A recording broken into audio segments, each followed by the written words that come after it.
Good afternoon. My name is Jim Conlan and welcome to the latest episode of our sports show. As you know, we've been previewing live on air for the last month or so about our upcoming rugby documentary, Global Rugby Legends, My Life in Rugby. And I'm delighted this evening, our guest is Southern Hemisphere representation. He is a Springbok through and through. He appeared in 2 Rugby World Cups in 2015 and 2019, a Rugby World Cup winner in 2019.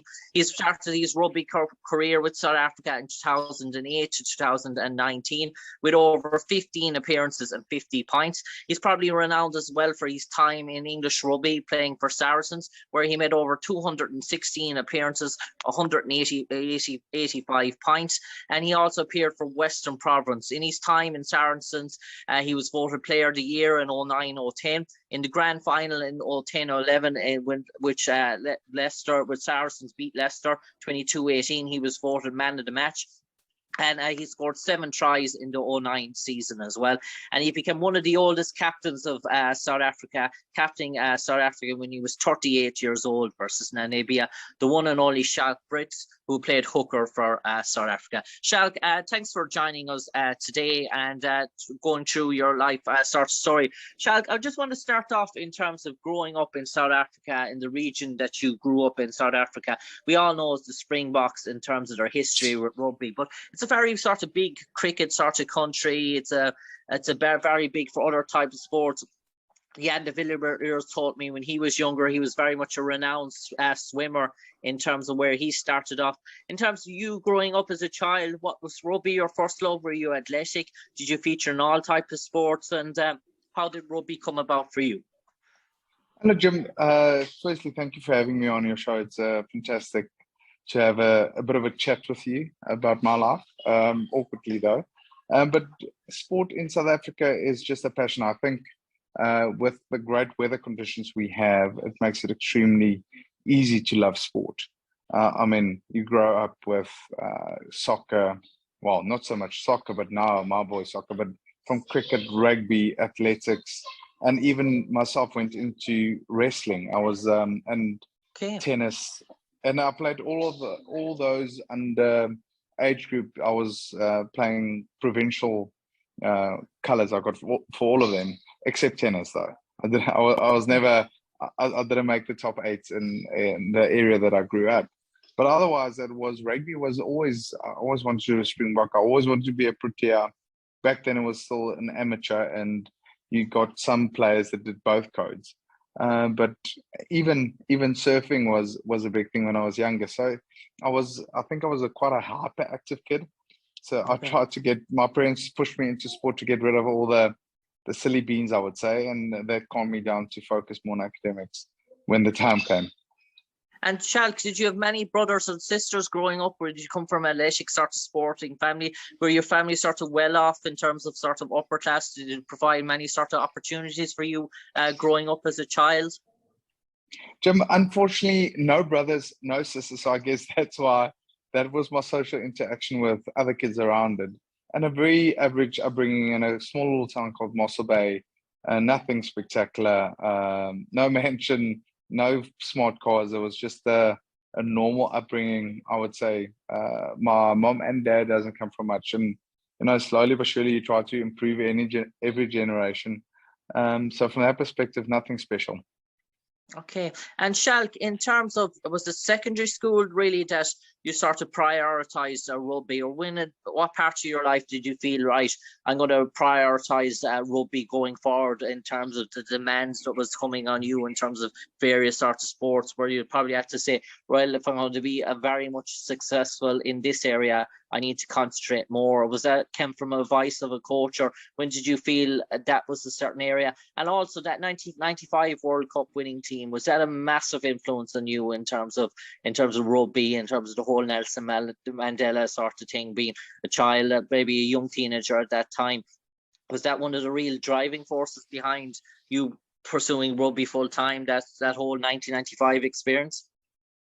Well, Jim, the plan was never actually to be a professional rugby player. You always dream to become a professional rugby player. And for me, it was, even the Proteas all back then was inspirational. And from an athletic perspective, there was a lot of Euros growing up, and rugby was, I think, for everyone in South Africa, was sort of unified our country, and it saw what impact it can have in South Africa. But it was always, for me, sport was fantastic. But like mom and dad always said, listen, you need to make sure that you've got education behind you. You need a degree behind you. And for me, I never really specialized till the age of 16. And even then, I did athletics and cricket for school, stopped playing tennis, stopped wrestling. But that was sort of still surfed, got in the water. But the big focus was at that age, I think I was 16 going to grade 11. I was on Porus at school in Stellenbosch. There was two coaches that are really inspired me. They became more than just coaches, and they still a lot more than just coaches. They're mentors and friends of mine now. And they sort of just gave me the freedom to play rugby and playing the freedom as a hooker, playing this game. And after I finished school, yes, I represented South Africa on a junior level, but I never thought I'll be a Springbok. It was always got my first contract at 17 while I was still at school, and then finished school. And that was sort of a way of me paying for my education. So when I went to Stellenbosch University, it was a way that I can tell mom and dad, listen, you don't have to look after me anymore. You don't have to tell me to study. Now I can pay for my own studies. And sort of that motivated me by paying for my own studies, that I need to pass this, or if I fail a subject, it's going to cost me another couple of, a lot of rand to get my degree. And from that perspective, started studying management accountancy. Very unlike my personality, I would say. But my dad always said, try to get accounting degree behind, get it done, and you can do anything else. And so after I finished my studies at Stellenbosch University, it was sort of, okay, do I do articles or not? And I was like, okay, I'll give myself a year and see how it goes from a rugby perspective and give it a full go, because during university, you can't gym as much, you can't train as much, because you've got to go to class. And so I gave it a year, and the year eventually turned out into 16 years later. And that is actually how rugby has changed my life. It gave me a lot of opportunities, a lot of friends, and just unbelievable memories. Okay. And Schalk, in terms of, you made your rugby debut for South Africa in 2008. And no sooner had you made your rugby debut for 2008 for South Africa, a year later, 2009, you were making the trip all the way over to England to Saracens to line out.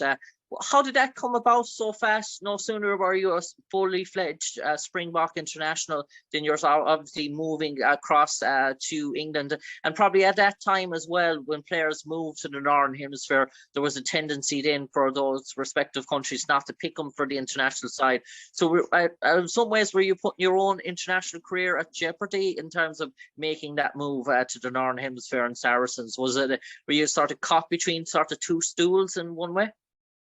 It was sort of, I've been playing in South Africa for, all my career, right? And the question is, am I going to play more test matches? Maybe. And when I phoned Peter de Villiers before I went abroad, I asked him what his plans were. And it was sort of, doesn't want to give me any certainty. And for me, rugby was always just a vehicle of seeing new places, having great memories. And for me, it's then at that stage, Bismarck du Plessis was in front of me, and John Smith, and let's be honest, South Africans like to pick big players.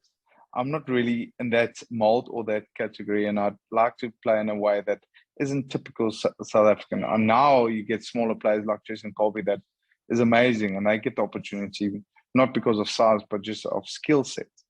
And at that stage, I phoned Peter. He wasn't too phased about that. And for me, I knew there might be, I would have probably, or I don't know, I would never know if I would have played more test matches being in South Africa. But for me, it was, okay, I've done the Super Rugby tour so many times.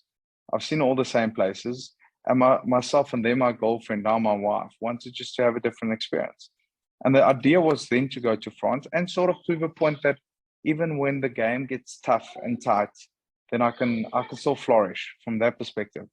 And then a guy called Brendan Fenter, that was then my coach, the Stormers, got offered a job or took a job at Saracens. And Johan Rupert, a guy that owns Remgro or Rainet or Richmond, he bought half of Nigel's share and with Dominic Sylvester.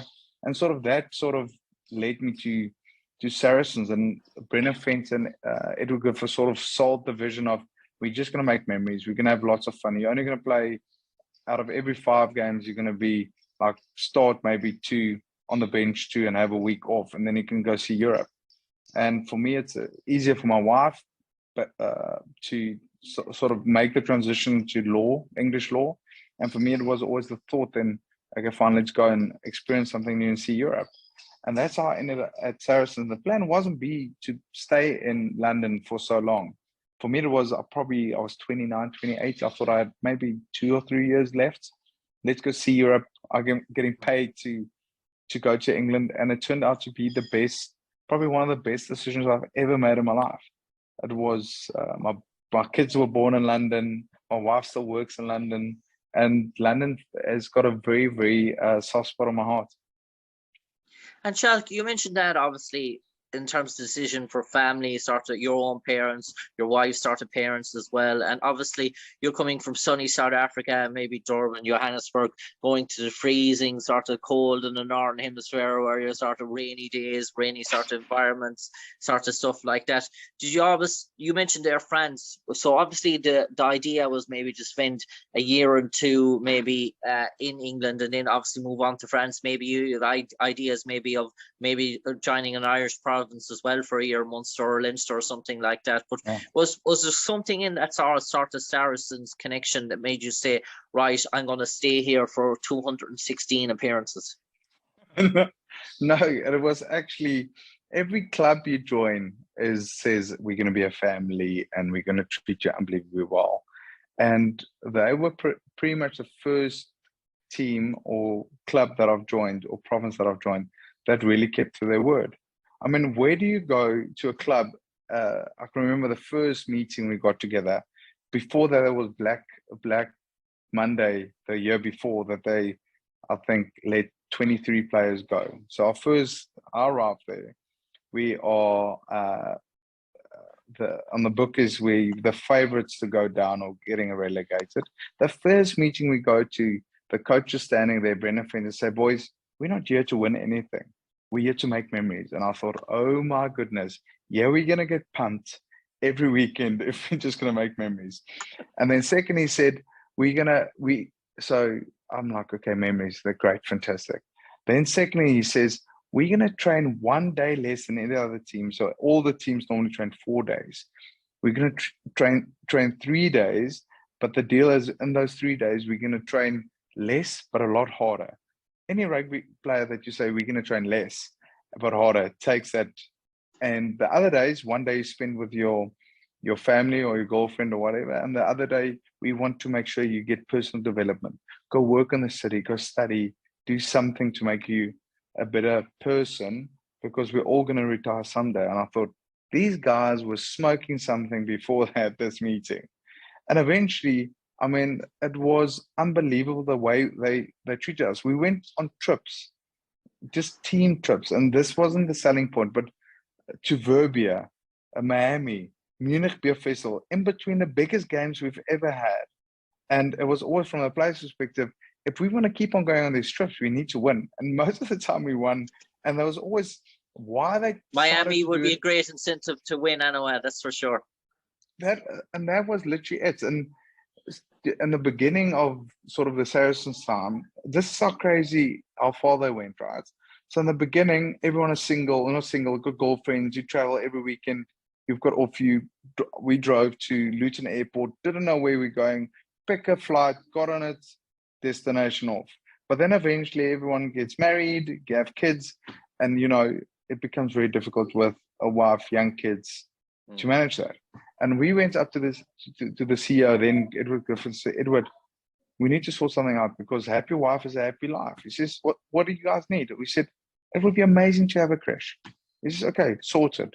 2 weeks later, crash sets up. The kids in the morning, or the baby jumps in the car. Well, that was later when I had 3. The kids jump in the car. I take them to the crash. Mommy gets a bit of time off.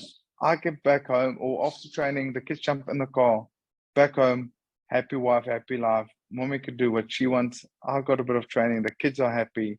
So that is how far they went on sort of trying to get the player there. And eventually I went to Edwards for of course, my background is accounting. So I say, how does this make sense? You're spending so much more on things outside of rugby. How does this financially work? And he says, Scala, and this is what happened with me, is I got a great offer after that 2 seasons or 3 seasons at Saracens. Got an offer from Toulon to go there for almost double what I'm getting there. And I did not take the deal because my wife was working in the city. I was getting work experience, got a work experience, KPMG and at N-Star. And sort of, they tried to have a 360 look at the player, the individual, and the family. And where do they normally, anytime when they sign a player, ask their missus or their wife to come with, because they first want to sign good people and secondly, good rugby players. So it's just a totally, they turned the whole model around, and that was for me at that time was amazing.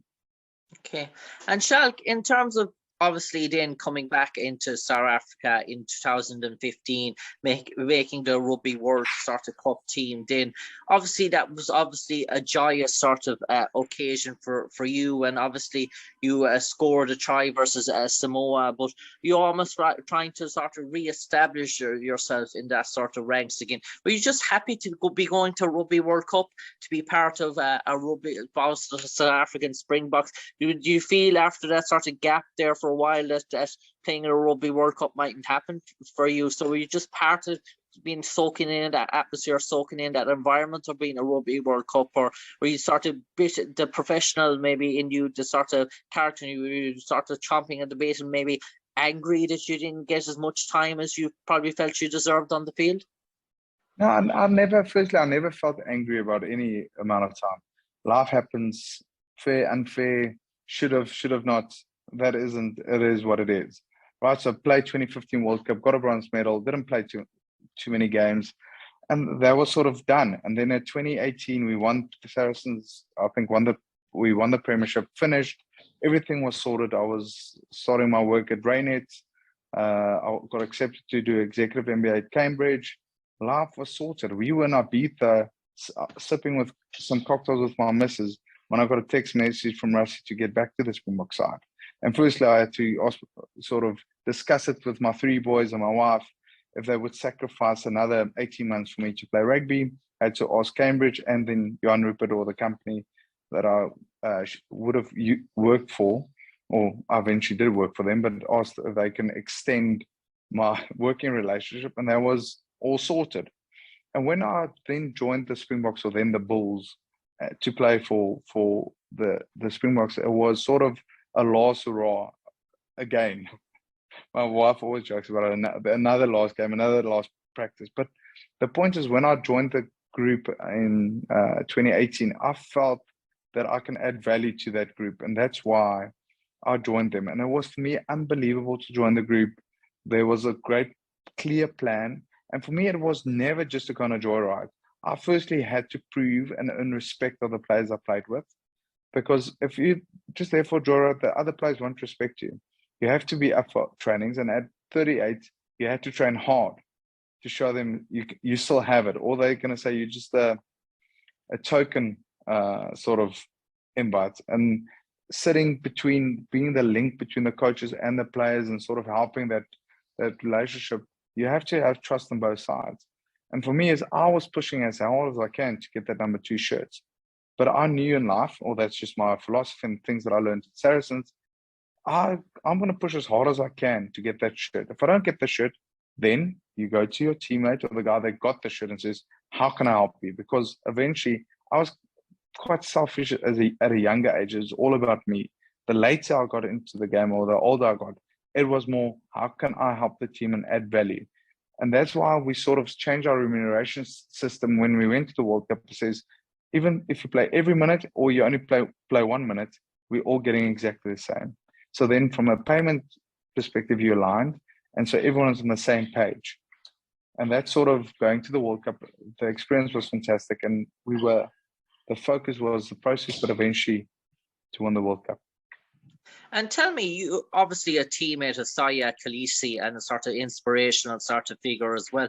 What was he like in terms of the dressing room and the halftime in those Rugby World Cups? Was he a man that spoke an awful lot? Was he the sort of voice in the camp? Did he man a little words, but what he spoke was sort of relevant, or was he the guy that everyone sort of, when he spoke, everyone stopped talking, everyone listened, everyone sort of took in what he had to say in terms of his influence and that sort of winning team, in terms of, not aside from his rugby playing abilities, but in terms of his captaincy, in terms of his, let's say, his leadership? So from Sia's perspective, I mean, firstly, he's just a great guy. And from that perspective, if you've got a great leader that is a good guy, it makes it a lot easier. And from his perspective, the way he led was he understood he is not the most experienced. He is not the most knowledgeable from every position. He doesn't know how to kick. I don't know how to kick, but he doesn't know how to scrum. I know how to scrum, for example. And so he was the guy with Russia, of course, that sort of gave everyone the opportunity to speak, to give insights, input into how we play and what we do. But at the end, he was the guy that made said the final word and make sure he led in a way that is inspirational to the team and what we needed. Now, eventually, he's a bit more experienced. I mean, he was mid-20s, late 20s. When you've got players that's 38, 37, 35, that's won 2 World Cups, you must use your assets around you to get the best out of the group and not just out of yourself. And I would say one of the amazing things about Sia, he didn't mind to step back sometimes, and he know when to step forward. And that is his big strength. And of course, how do you earn respect from your players? By playing great rugby and being a good guy. And that's what he did. Okay. And I suppose, Schalk Brits, your memories of Ireland, did you ever come up across Ireland? You obviously would have come across them, the provinces loads of times playing for Saracens. And tell me, obviously, in your position, a hooker, being around that sort of the lineouts, you would have probably come across the one and only Paul O'Connell a few times, I imagine. Yeah, 100%. During Saracens days and Ireland, you play against the Irish a lot. I mean, I can remember Leinster back in the day with Driscoll leading the charge. We thought Steve Borthwick was our captain. We thought we were gonna, come to Dublin and turn them over. We got thumped by 50 points. So I mean, that's the experience of those boys that my first experience against the Irish boys were. But for me, it's the great places you play at Munster, Leinster. We even played at Connacht. It is just not just is the passion of the supporters, the passion to rugby, and then afterwards having a quiet beer and having a good time. And for me, it's the Irish way of approaching this. It was just for me phenomenal. I've never had, and eventually I had my bachelor's in Dublin. So I love the Irish people. They're just great memories. And Schalk, finally, before I let you go, in terms of your sort of contributions on the field, in terms of the teammates, what would you like to say if you look at a 27, 28-year-old Schalk Brits in his prime, in terms of what he was as a sort of a team player, as a player on his field? Every time he put on the jersey, what could you expect from Schalk Brits? Every time, no matter what jersey he put on, when he crossed the dotted line in terms of the whitewash, what would Schalk Brits bring to a team? Well, I think it's energy and enjoyment. For me, it's rugby is just a game, and sort of a lot of the things that's changed during my younger years and to my middle years. I can remember losing. We've done everything during it, prepared 100%. This is at Saracens, 100%. We analyzed Tigers to the 10th degree, and we lost. We got thumped by them. And Brendan Fencer came into the team meeting on Monday, and we were all sad, like most things is, if you lose, no one can be happy. And he says, "Boys, why are you unhappy?" I said, "Well, we lost against Tigers. We gave everything." He says, "Fantastic." I said, "What? Fantastic that we lost." He says, "Fantastic. We can learn from this." And Brendan Fencer comes back from his background's being a doctor. He says, "People die of cancer. People got a lot more serious issues. This is just a rugby game. The two things that you can measure yourself on is work ethic and your physicality. Did you bring it on Saturday or not? And that's the only thing you can ask yourself when you look in the mirror. Did I give everything that was within my control? And that is sort of my whole perception of performance has changed totally. Focus on the process, focus on the stuff that you can manage or have a direct impact on it. And the rest is, and there's a great book called Black Box Thinking from Matthew Said. That changed my life because it took the fear of failure away. And it always just said to me, if I lose, a couple of things I must look. Did I prepare properly? Did I put the work ethic in? And were the opponent just better than me? If he was better than me, fantastic. Now I can learn what he does, and I can steal his IP and figure out what makes him so good. Because the next time I play him, I want to give it a proper shot at it, and then I can measure if I've improved or not. So for me, I hope that if I learned how to work hard and efficient in a younger age, I would have been a much better rugby player. You certainly turned out to be a good rugby player indeed, Schalk Brits. Over 15 appearances for South Africa, 15 points, appeared in 2 Rugby World Cups in 2015 and 2018 as well. Time in Saracens, probably remembered in terms of English rugby, Premiership rugby, 216 appearances, 185 times. Guinness Rugby Saracens, English Premiership Player of the Year, 09, 010, 010, 011, the grand final against Leicester, man of the match, 7 tries in that sort of season. Renowned hooker as well in terms of your career. It's great to see you're still very much involved in the sporting round, and no doubt, judging by, I saw a great picture before I came on air with you of your 2 or 3 boys there in the background, and no doubt we'll be hearing about the Brits line or the Brits legacy wearing the Springboks jersey in the next decade to come or so in terms of that. So Schalk, an absolute pleasure. Take care to you, sir. Thank you so much, and good luck for Ireland in the World Cup, but not too much when they play South Africa. Cheers, Schalk. Take care. Cheers, bye. Bye, Jim.